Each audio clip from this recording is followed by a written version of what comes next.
Hi, I am Muchaneta to Napel, and I'm here with Bas today. And we were talking off camera, and I just felt a bit like we need to talk about this on camera because we were getting a bit Yeah, too yeah. passionate. So before we begin, would you like to Yeah. introduce yourself to our audience, your name, and what it is that you do? Yeah, so my name is Bas Slootman. I'm one of the founders of the Fabric Connector, and it's our mission to cut pollution in the textile industry by sourcing circular and regenerative fabrics.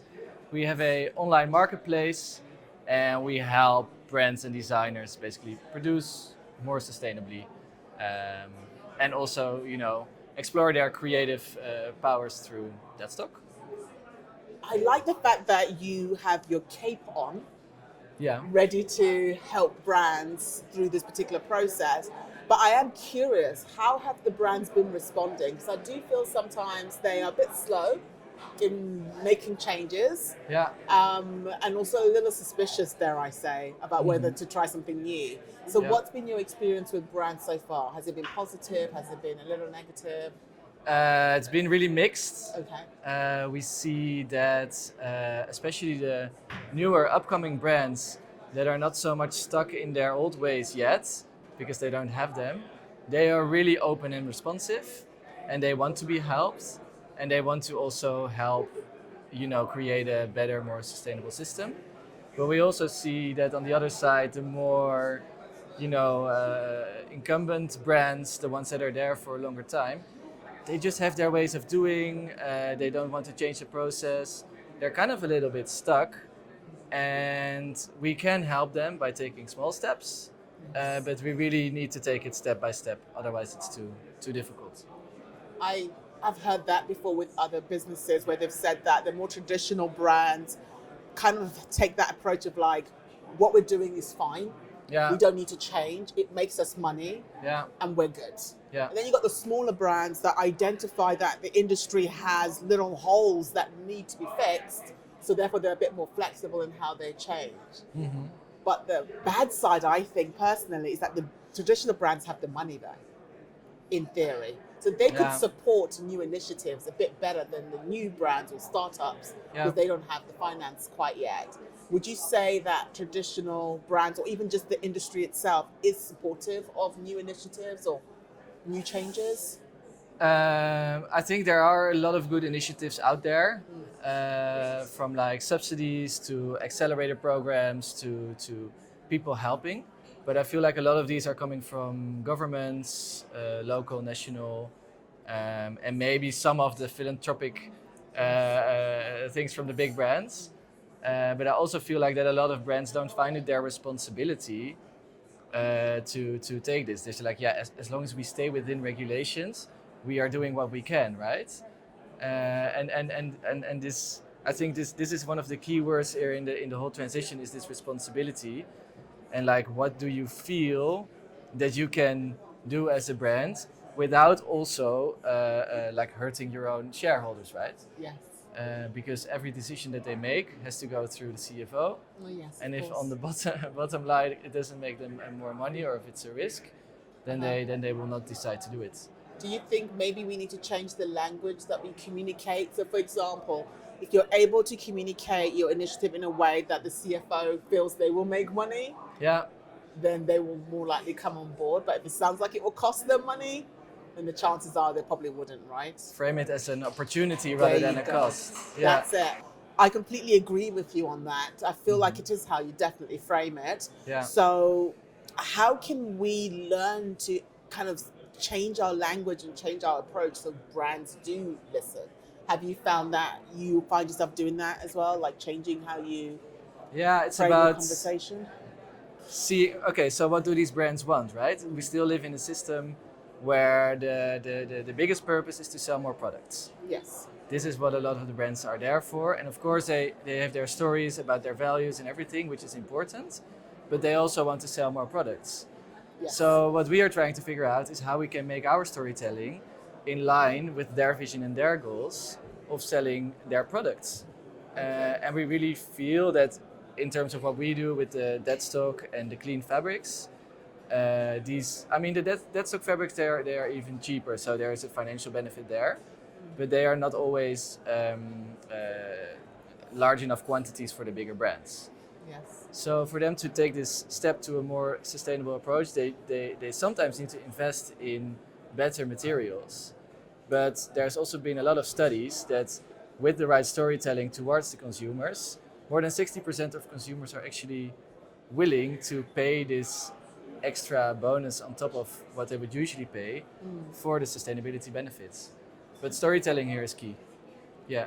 Okay, I completely agree with the storytelling part because it's how you package it, Right? isn't it? Yeah. That gets people interested and Yeah. wanting to know more, or even kind of purchasing it even. Mm-hmm. But I want to play devil's advocate a little bit, Go ahead. if Go I ahead. may. Yeah. Because you talked about how, big brands could, in a way, I guess, be wanting to sell more products. Trying to get my words together here. Trying to sell more products. Do you think that maybe brands need to better understand what more products is to them? Do you see what I mean? Not fully. Okay. For example, if you are a brand and you say, okay, we're in the business of selling products. Yeah. What is enough for you? When is enough enough? When is enough enough? Yeah, this is the big And question, I think right? that if brands know what their enough is, Yeah. then we can then work around that enough, ensure that they get their enough. Yeah. I think most models, because especially towards the larger brands, people tend to make decisions through Excel models rather than through thinking, right? Yes. And through empathy. Uh-huh. And these Excel models, they are created to optimize for more profits and selling more. So in that case, enough is never enough, because if we can make more and more profit, then why not do that? That's how they think. And that's right? the business model, and that's how people think. Because I Yeah, watched an but- interview. Go ahead. Yeah, I was gonna say, like, we should find other ways of earning revenues, because of course I understand they want to make revenues and make profits, that's why you're a business. Yes. But we should find other ways of implementing circular strategies, for example by making money through repairs or through resales or through refurbishing older products, instead of only producing new and new and new and more and more and more. Yeah, I mean, Yeah. I agree with the need to find other revenue streams. Mm-hmm. I feel if a company knows what enough is for them, Yeah. what's, what would make the shareholders happy, Mm-hmm. what would make sure everyone gets a fair wage, what's that enough? Yeah. Then the cream on the top could be the resale. So you make a little bit more based on other kind of revenue streams. Yeah. Well, one way to do this is through what do you call it? Steward ownership. So in that sense, like you work for a steward and you have set goals of when enough is enough. Yes. So in this sense, the shareholders might not have the biggest say in where the company is going, but the company is going towards a goal and a vision, which is mostly for future generations as well. Yes. Yeah. So it's kind of like adding more structure to your idea and a bit more, and kind of making decisions that are based on research and responsibility and Yeah, and based all on that other good stuff. different targets. yes. So it's like, what do you have on the end of the horizon?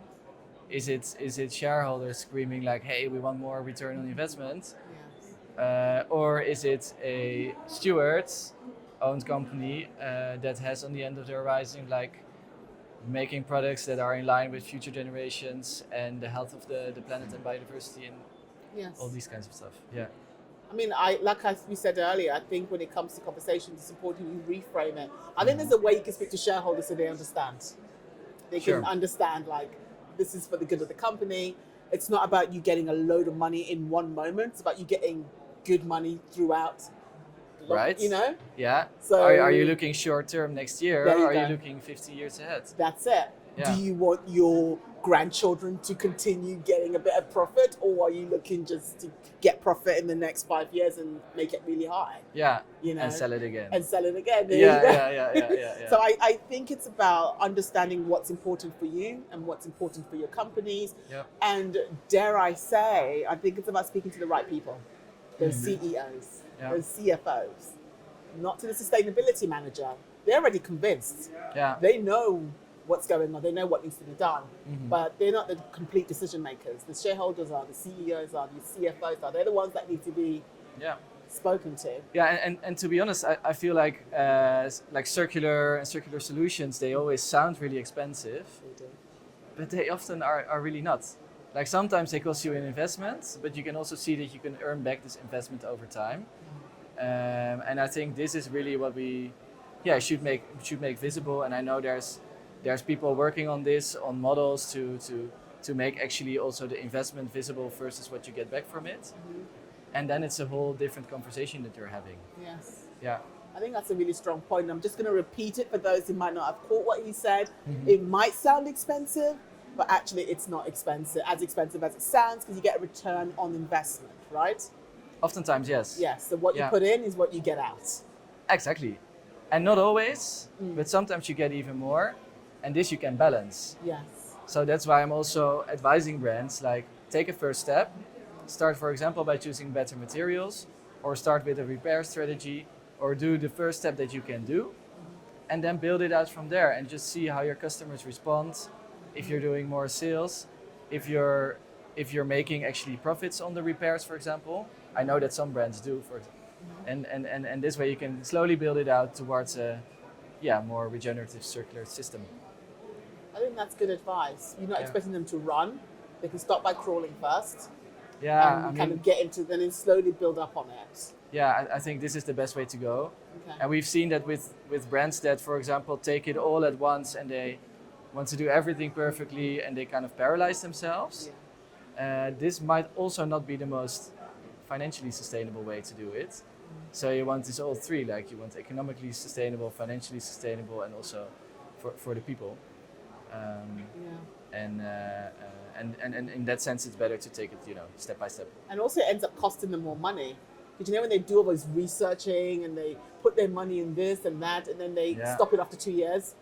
And I'm like, you just spent so much money on that. Why are you putting it on the shelf? Yeah. What about information? What did you find out? Like, share it so you know, right? Yeah. But they just go, la, la, la, and then they just put it to the side. And to me, that's a waste of money. That money could have gone into something even better. It is. Longevity. And what's also really important is they act in silos. Yes. So all these innovation projects, it's like, we're doing this, but then, as you say, sometimes after 2 years it doesn't turn out. Yeah. But maybe if we group that more together and have these innovation projects across companies, across sectors, maybe even, and then implement it later. I agree. It's kind of like me trying a chocolate muffin, eating it, and being like, well, it's not really up to par. And then you say to me, how is that chocolate muffin? I said, I don't know. Yeah. And then you try the chocolate muffin and you taste it. You said, actually, I don't really like this chocolate muffin. And somebody comes and goes, how is that chocolate muffin, Baz? He goes, I don't know. And we all spend money on innovation. And we all spend money on this chocolate muffin. But if I had told you at the beginning, you could have tried the blueberry muffin instead. Right? Yeah. See, I'm talking muffins here, trying to simplify it so people can understand how silly it is, right? Yeah. It makes you realize how silly it is to gatekeep information. It is, yeah. Yeah. But a lot of people, I think they feel like they then might have found out the wheel or something, and they want to have this position, and they keep it, and it's stupid. Absolutely nothing with it. It's stupid, really. It is. Yeah. It is.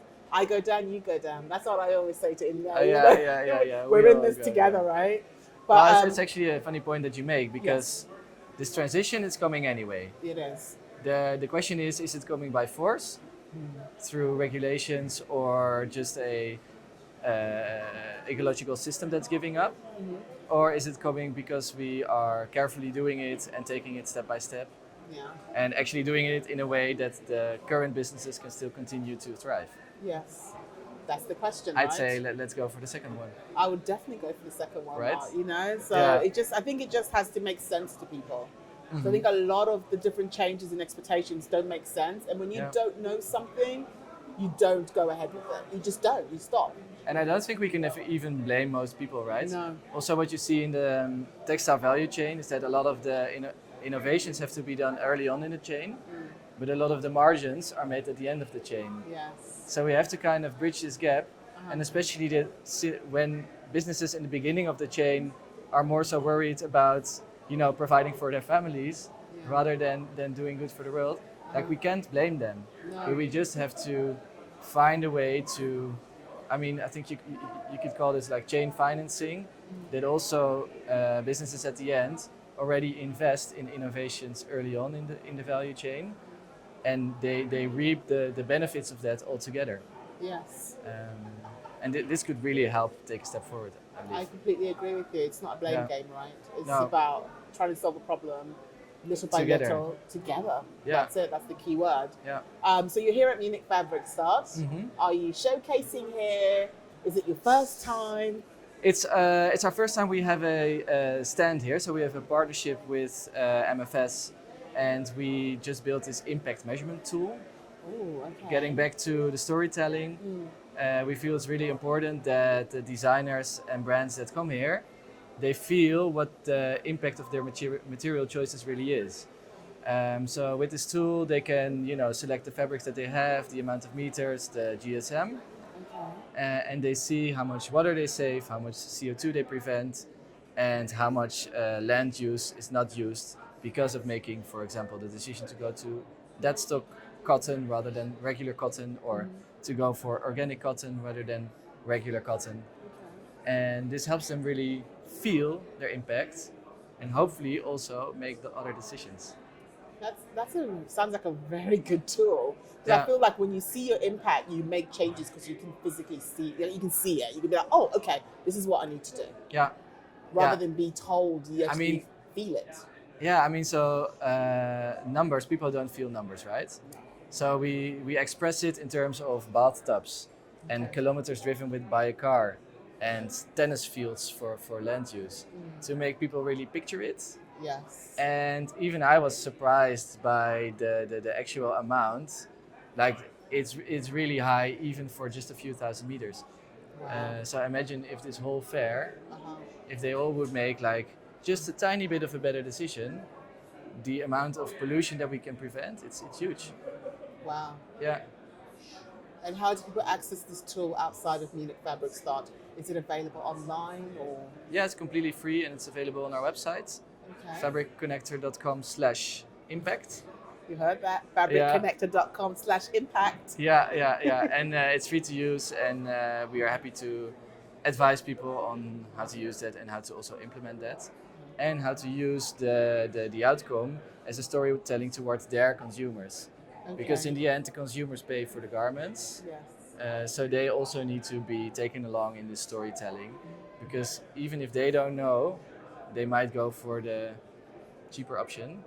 But if they know the story behind the materials and the impact that they prevent, you see that in many cases they actually do go for They feel another connected decision. to it, and They feel will this connection, yeah. And they that's feel like they are doing something right. Yes. So this also gives them this happy glow feeling, right? Yes. That's what we want. I know all about that glow. Yeah. I want to just quickly say to everybody, do try the tool. It's on their website. And if you are feeling like you have to convince the CEO, start with the word free. It's free, and then tell them what it does, because usually that opens up a conversation, right? You start It with does. the word free. Yeah, It's not going to cost you yeah. anything. Free. It's free. Yeah. And then go into the spiel about why you need Yeah. to use it. You are contactable on the website. So if you need to ask him any specific questions to Bas, I'm sure he's happy to answer them. Thank you so much for joining me. Thank you, We Muchaneta. could talk forever, can't we? I think. Yeah. Yeah. I think we have another panel talk coming We do soon. have a panel talk. So to Yeah. be continued. Yeah, for Okay, sure. thank you. Thanks.